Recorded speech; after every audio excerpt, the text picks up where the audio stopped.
નમસ્તે, હરે Krishna two everyone.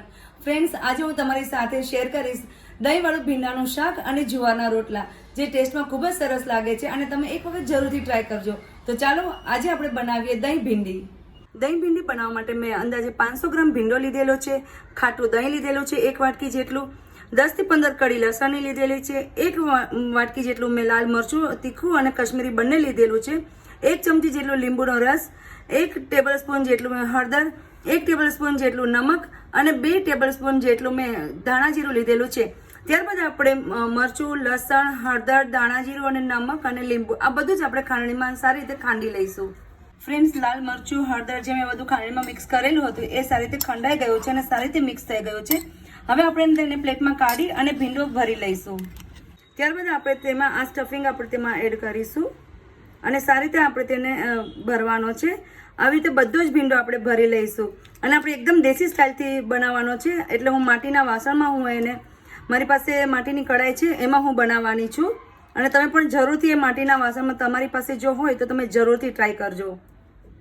Friends, મેં ભીંડો સારી રીતે ભરી લીધો છે. તમે જોઈ શકો છો કે બધો જ ભીંડો સારી રીતે ભરાઈ ગયો છે.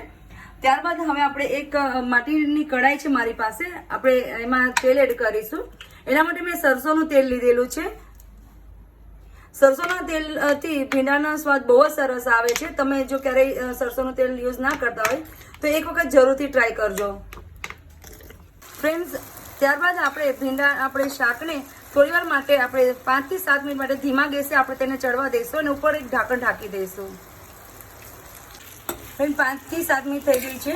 અમારી પાસે મેં થોડો એક્સ્ટ્રા મસાલો એક્સ્ટ્રા રાખેલો હતો તે પણ આપણે તેમાં એડ કરીશું, જેથી કરીને રસો આનો થોડો ઘટ થાય. 5 થી 7 મિનિટ થઈ ગઈ છે.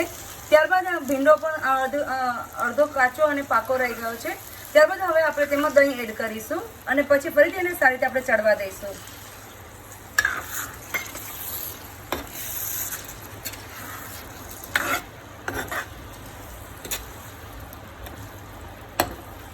ફરીથી આપણું શાક સારી રીતે ચડી ગયો છે, તમે જોઈ શકો છો. ત્યારબાદ હવે આપણે તેને નીચે ઉતારી લઈશું અને એક પ્લેટમાં કાઢી લઈશું.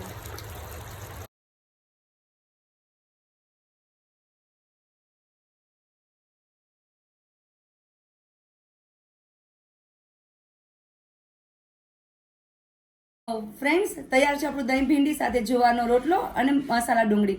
તો તમને મારી આ રેસીપી કેવી લાગે તે મને જરૂરથી જણાવજો અને મારી ચેનલને લાઈક, શેર અને સબસ્ક્રાઇબ કરવાનું ના ભૂલશો. Thank you.